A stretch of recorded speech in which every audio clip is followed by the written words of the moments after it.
네, 안녕하십니까. 어떤 분을 만났는데 그분이 저희가 하는 말씀이 자기 부인 사모님이 1년 내내 이렇게 컨퍼런스를 했으면 좋겠대요. 여러분 어떻게 생각하세요? 좋아요? 좋은 이유가 뭘까 저는 좀 생각을 해봤습니다. 첫째, 아이를 다른 사람이 맡아준다. 손 한번 들어보세요. 오, 둘째, 밥을 안 해도 된다. 셋째, 남편과 하루 종일 있다. 아내랑. 여러 가지 이유가 있는 거죠. 혹시 그 말고 다른 게 있습니까? 강의가 좋았다. 이런 분을 손 한번 들어보세요. 대단히 감사합니다. 혹시 나 후객이 전도됐을까봐.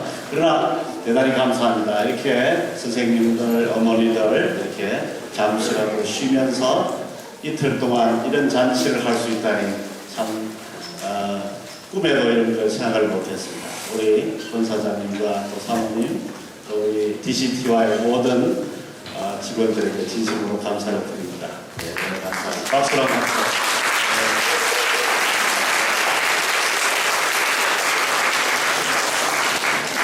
감사합니다. 우리 여기 오신 분 중에 한 분이라도 이렇게 컨퍼런스를 1년 내내 했으면 좋겠다라는 소리를 듣고 싶었는데 여러분들이 그런 반응을 보여주셔서 감사하고요. 제가 빨리 마치면 아마 여러분 더 좋아하시겠죠? 아니라네? 오케이. 자, 그러면 좋습니다. 오늘 마지막 시간은 신앙과 학문을 통합하는 방법, 믿는 것과 아는 것을 하나 되게 하는 방법을 좀 공부하도록 하겠습니다. 세상에는 지금 여러 가지 방법론이 유행하는 것 같아요. 크게 저는 네 가지를 먼저 좀 소개를 하겠습니다. 이 네 가지는 이 세상에서는 아주 최고의 방법들이라고 다 하는 거예요. 첫 번째 방법은 이겁니다. 분석적 연구 방법입니다. 한 분야만 꿰뚫으라. 대부분이 전공이라는 이름으로 한 분야를 연구를 하고 그리고 난 후에 여러분의 학위를 받든지 전문가가 됩니다. 예를 들어서 이 코끼리가 있는데 어떤 분은 코끼리의 코를 연구합니다. 코 박사가 되죠. 근데 이 코끼리의 코는 잘 알고 전문인이 되지만 그러나 코끼리의 다른 부분을 몰라요. 요즘 우리 아이들을 공부시켜보면 이런 게 아닌가라는 생각이 들어요. 한 분야는 전문가인데 나머지 모든 분야를 모르는 거예요. 이게 지금 우리가 키우고 있는 아이들의 지금 현상이 아닌가. 여러분 어떻게 생각하세요? 이런 문제가 있습니까? 이게 지금 우리가 이 시대의 전공이라는 이름으로 지금 공부하고 있는 하나의 방법입니다. 물론 여기에도 유익이 많습니다. 왜냐하면 한 분야는 책임질 수 있기 때문에 한 분야는 제대로 알 수 있기 때문에 여기도 유익이 있습니다. 없는지 않아요. 두 번째 이런 결점을 극복하는 방법이 학제간 연구라는 게 지금 제시됐죠. 그래서 한 분야만 아니라 이제 어떻게 해요? 두 분야를 연구하는 거예요. 예를 들어서 코만 아는 사람하고 발까지 아는 사람하고 전혀 차이 나겠죠. 코도 알고 눈도 알고 그러면 상당히 이제 많은 분야를 알게 되죠. 그러나 여전히 어떻습니까? 코끼리라는 이 거대한 분야를 우리는 거의 놓치고 있는 게 아닌가라는 생각이 듭니다. 그래서 제가 잠시 가르친 적이 있는 한동대학교 이런 데서 적극적 권합니다. 2학년까지는 전공을 정하지 말라 그래요. 3학년 돼서 전공을 정하고 그 다음에 복수 전공을 하라고 격려합니다. 학위 2개를 받을 수 있죠. 뭐 영국의 어디에서는 4년 5년을 하고 캠브리지 3년제잖아요. 4년 5년 하고 전공을 3개 해보라. 이렇게 여러 가지를 제안을 합니다. 학제간 연구는 우리의 시야를 배나 더 넓혀주기 때문에 매우 유익합니다. 그런데 최재천 교수가 잘 이야기했듯이 복수 전공으로 관계학 발전이 있으나 지적 유희로 끝나는 경우가 굉장히 많다. 이게 어렵다는 거죠. 이 복수 전공도 어렵다는 거죠. 그래서 세 번째 제시되고 있는 게 뭔가 하면 다학문 연구입니다. 이제는 한 분야, 두 분야가 아니라 3개, 4개, 5개 여러 분야를 좀 섭렵해보자. 굉장한 능력이 있어야 되겠죠. 옛날에 아인슈타인도 그랬고 또 누구죠? 슈바이츠도 그랬고 또 누구죠? 다빈치도 그랬고 루네상스 인간 같이 여러 분야를 좀 해보자는 거죠. 이건 뭐 대단한 능력이 있어야 돼요, 그죠? 이 케파가 이 보통 아닌 사람이에요, 그죠? 한 분야가 아니라 3개, 4개, 5개. 이은정 박사님이라고 카이스트 기계공학을 졸업하고 미국의 나사에 가서 항공우주공학을 전공하고 MIT 가서 박사학위를 받고 이런 분인데 이분이 하는 말씀이 이런 말. 이제는 한두 분야를 알아서는 전문가라 할 수 없다. 노벨상을 받으려면 여러 분야에 걸쳐서 다양한 학문을 마스터하지 않으면 안 된다고 할 정도로 지금은 한 분야가 아니라 여러 분야를 원합니다. 다리가 찢어지죠, 이제. 한 분야만 해도 다리가 찢어지는데 지금 여러 분야를 하는 게 얼마나 지금 힘듭니까, 그죠? 지금 21세기 공부하는 아이들은 다 여기에 지금 몰려있고 있습니다. 하나만 알아서는 안 된다. 여러 개를 알아야 된다. 참 골치 아픕니다. 아이들이 여러 가지 능력 제한도 있고요. 언제 다 이거 하냐. 공부하다가 세월 다 보내겠다. 이은정 박사님은 제가 존경하는 한국이 낳은 참 이 기계공학 분야의 유명한 박사님인데 지금 카이스트 교수님 하시다가 지금 MIT 공대에 가셔가지고 강의하는 교수님이 아니라 연구 교수로 계십니다. 연구 교수로 계시면서 보스턴 지역의 하버드 MIT에 공부하러 오는 학생들에게 성경을 가르치고 전도하라.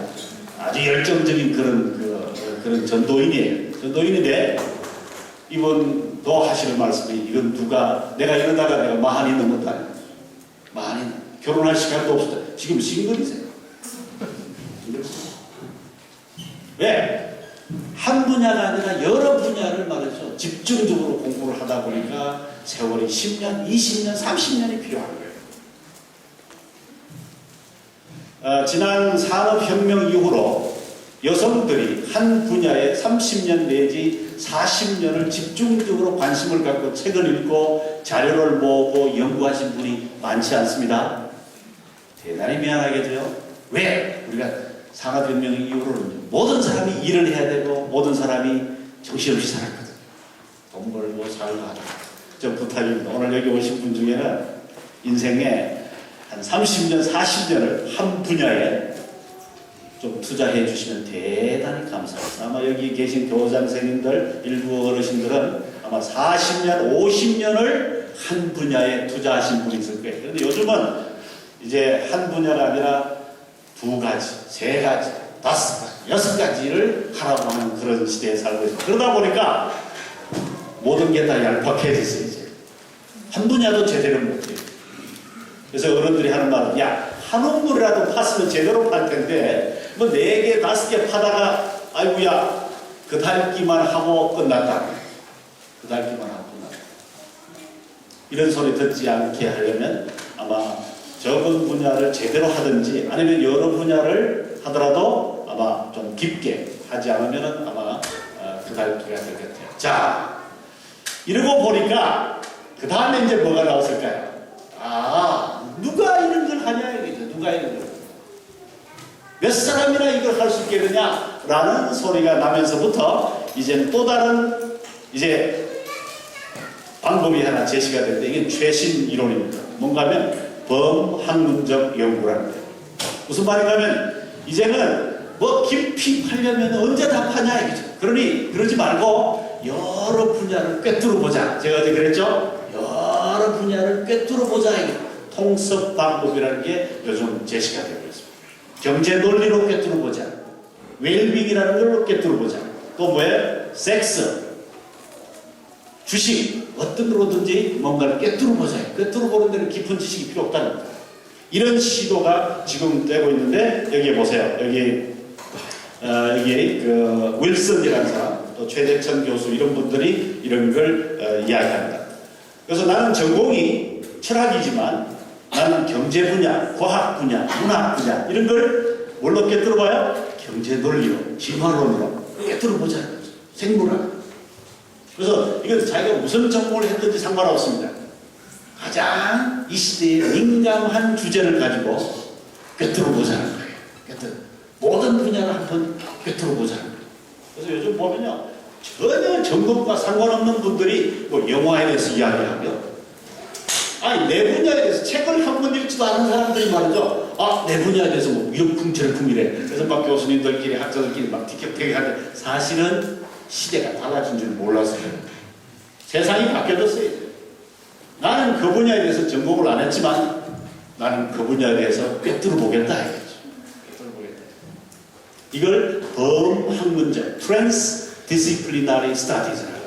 지금 우리나라에 뭐 서울대, 이화여대 여기뿐만 아니라 여러 대학교에 통섭 과정이라는 걸 만들어가지고 다른 분야의 교수님들이 서로 이 꿰뚫기 작업을 하고 있는 걸로 저는 알고 있습니다. 물론 예총 또 뭐 예술대학도 마찬가지. 자, 그래서 오늘 이런 네 가지 문제가 아니라 어제 제가 이야기했죠. 이 꿰뚫는 작업을 사실 누가 해야 되느냐? 누가 해야 된다고요? 우리 예수 믿는 사람, 우리가 해야 돼요.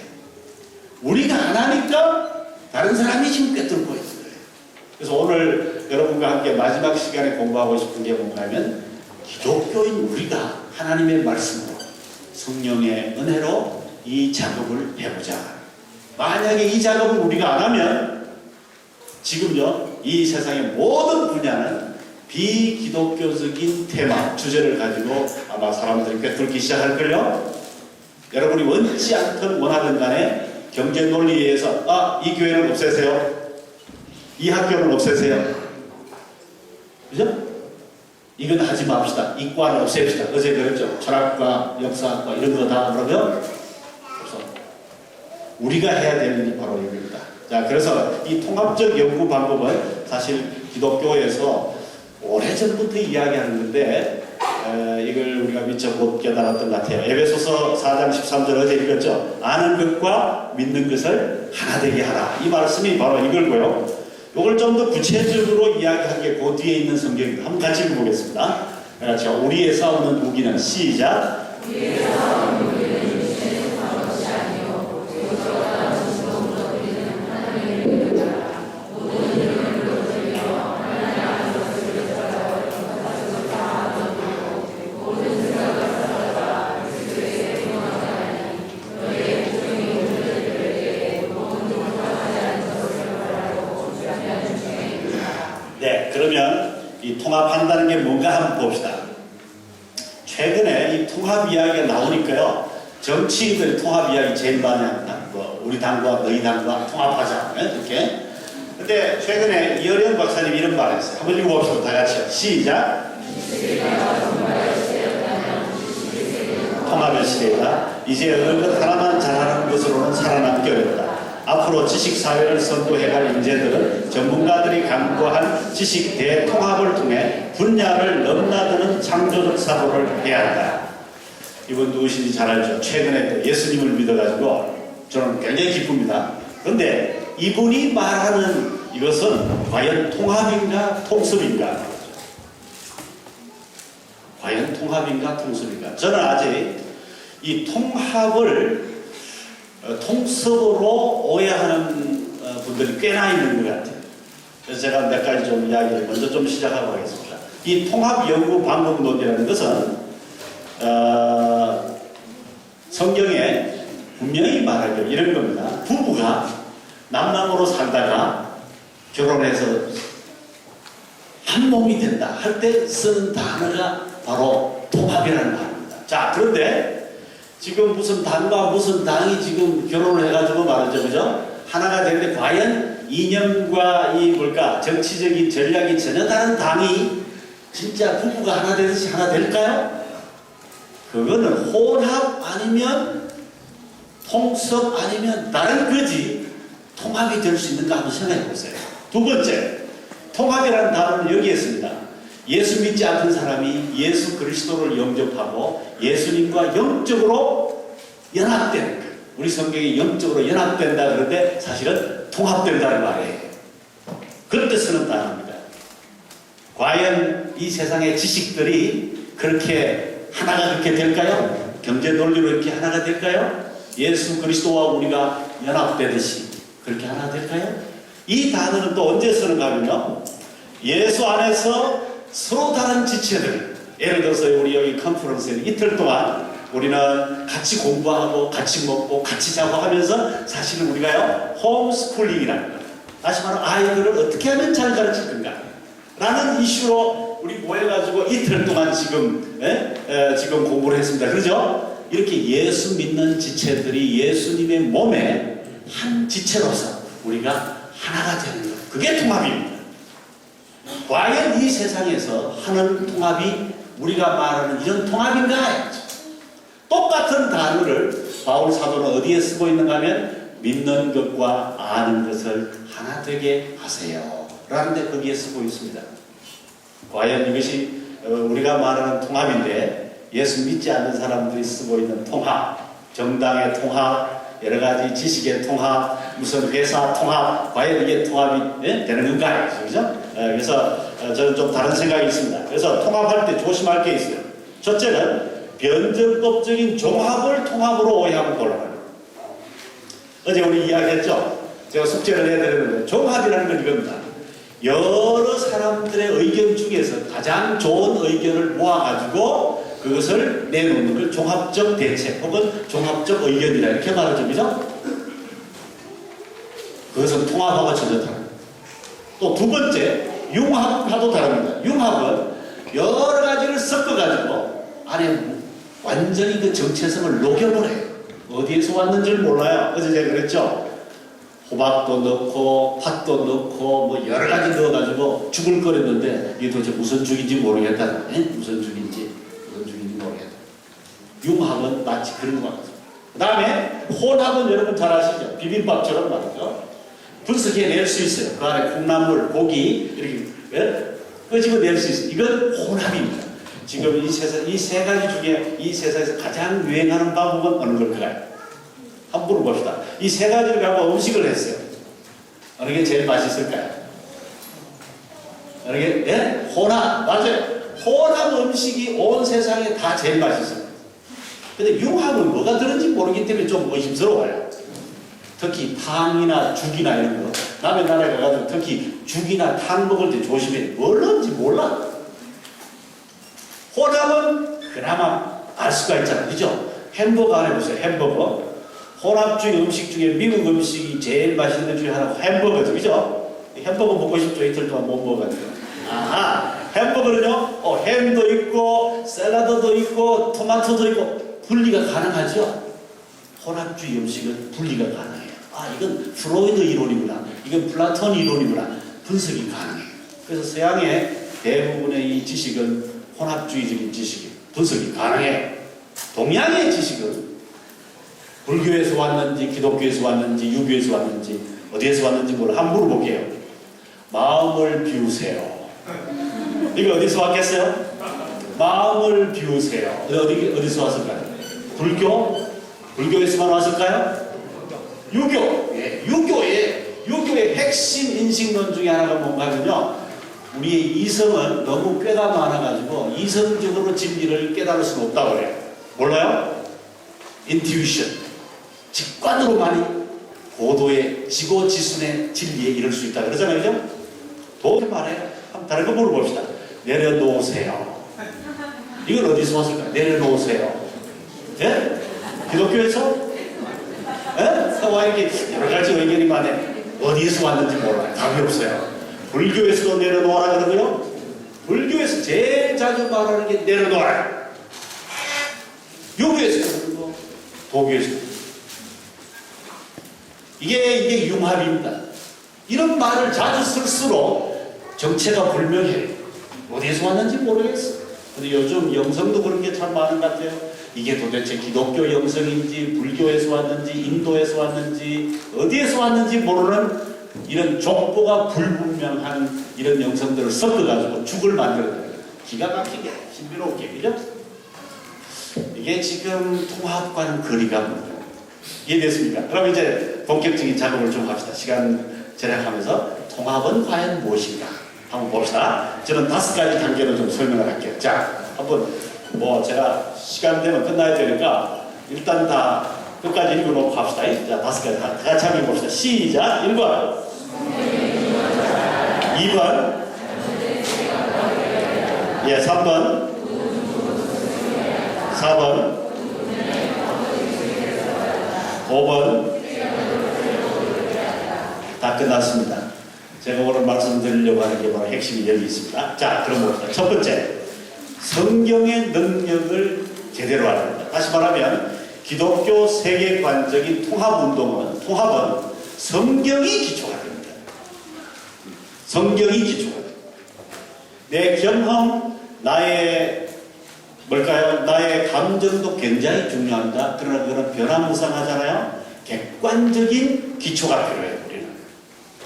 그 객관적인 기초가 뭔가 하면 바로 하나님의 계시된 이 말씀입니다.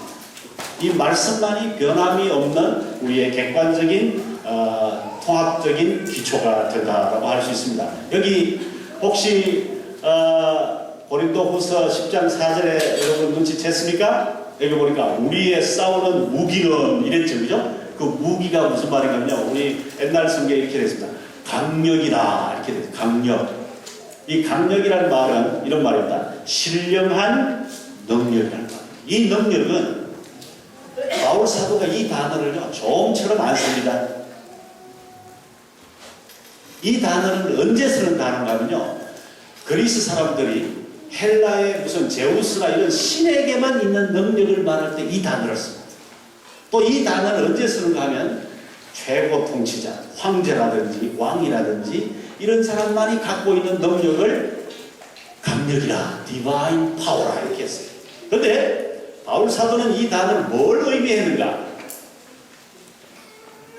황제보다 더 큰 능력, 제우스보다 더 큰 능력이 있는데 우리는 그 무기를 가지고 세상에 가서 싸운다 이거죠. 그 무기가 뭘까요? 하나님의 말씀입니다. 이 세상 어디에도 제우스 신보다도 황제보다도 더 강력한 능력이 있는 건 이 세상에 아무것도 없어요. 한번 물어보겠습니다. 예수 믿는 사람들의 무기 또 있어요? 성경 말고 다른 무기 또 있습니까? 어떤 사람이 이렇게 말해요. 기도가 무기다. 글쎄요. 성경 좀 찾아주세요. 저한테. 그럼 제가 밥 한 그릇 사겠습니다. 어떤 사람이 이렇게 말해요. 내 무기는 믿음이다. 미안하지만 성경에서 믿음을 무기라고 말하는 것 저는 아직 못 봤어요. 성경에서 에베소 6장에 있는 말씀처럼 구원의 투구, 믿음의 방패, 의의 흉패, 허리띠 다 이야기하고 뭐라 그러죠? 마지막으로 성령의 검은 곧 하나님의 말씀이다. 이건 우리가 갖고 있는 유일한 무기입니다. 나머지는요 전부 방어용이에요. 공격용이 아니고 구원의 투구 방어용이에요. 믿음의 방패 방어용이에요. 그죠? 의의 흉패 방어용이에요. 오직 공격용 딱 하나가 있어요. 싸울 때 쓰는 공격용 무기는 딱 하나가 있는데 그게 뭐죠? 하나님의 말씀. 그래서 예수님도 사탄과 싸울 때 광야에서 40일 금식하시고 싸울 때 뭘로 싸웠습니까? 말씀으로 싸웠죠. 가라사대 말씀으로 싸웠잖아요. 그죠? 그래서 기독교 세계관적인 이 통합 운동을 하려면 우리가 이제 아이들을 가르칠 때나 공부하실 때 통합적인 이 공부를 하려면은 제일 중요한 게 성경을 제대로 하는 것 같아요. 근데 미안하게도 제가 이 작업을 하려니까 제일 딸리는 게 뭔가 왜요? 성경 신뢰라는 걸 제가 알았어요. 성경을 제대로 모른다. 성경을 내가 몰라요. 이제 부탁입니다. 이 자리에 계신 우리 예수 믿는 분들, 여러분들에게 부탁입니다. 성경을 여러분은 제대로 알고 있습니까? 만약에 성경의 능력을 제대로 모른다면 이제부터라도 성경을 규칙적으로 공부를 하는 게 필요하지 않나 이렇게 생각이 듭니다. 왜냐하면 성경은 우리에게 확실한 지식을 우리에게 주기 때문입니다. 외부 세계를 볼 때나 또 바깥을 볼 때나 내면을 볼 때 성경은 우리에게 확실한 진리를 주기 때문입니다. 그래서 제가 몇 가지 물어보겠습니다. 여러분은 성경을 참 진리라고 믿으세요? 오, 아멘. 좋습니다. 두 번째, 여러분은 성경을 명제적 진리라고 믿으세요? 이거 어렵죠. 말이 무슨 말이죠? 명제적이라는 말은요, 세부적인 노하우를 가르쳐 주는 게 아니고 원리 원칙만 가르쳐 준다 이 말입니다. 명제라는 말은 원리만 가르쳐 준다.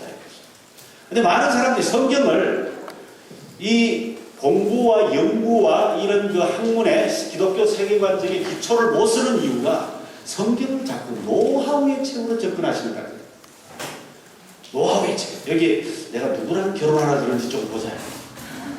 내가 언제 몇 살에 결혼하라 그러는지 한번 보자. 딱 보면 성경이 이삭 40살에 결혼했는데 나도 그럼 40에 결혼해야지. 성경을 자꾸 이런 노하우의 책으로 찾으면 큰 실패가. 성경은 무슨 책이라고요? 원리의 책. 노와의 책이에요. 노와의 책. 저는 결혼에 대해서요. 맨날 며칠날 누구랑 어느 예식장에서 어느 목사님 모시고 결혼해라는 건 나는 못 찾았어요. 저는 성경에서 찾은 두 가지가 원리 있어요. 두 가지 원리. 결혼에 대한 두 가지 원리. 어떤 분은 하면 세 가지 이야기. 첫 번째 원리가 뭘까요? 첫 번째 원리가 남자는 여자랑 결혼하고 여자는 누구랑 하라고요? 남자랑. 제가 요즘 이야기하는 이유 아시겠죠? 하도 세상이 어수선해가지고. 두 번째, 성경에서 찾은 결혼에 대한 원리 두 번째 이겁니다. 예수 믿는 사람과 하라. 예수 믿는 사람과 하라. 예수 믿는 사람은 예수 믿는 사람과 하라. 이 두 가지 원리 외에 저는 키가 몇 cm 돼야 된다. 학벌이 해야 된다. 뭐 이런 걸 저는 보지를 못했어요. 맞습니까? 저희 집에 지난 겨울에 왔던 어떤 자매는 자기 신랑이 꼭 1m 82가 돼야 된대. 그래서 제가 왜 꼭 하필 82가 돼야 되냐 그랬더니 뭐 꿈에 봤다나 뭐가 어땠다나 82가 안 되면 안 된대. 첫 번째 조건이 뭐예요? 키에 키.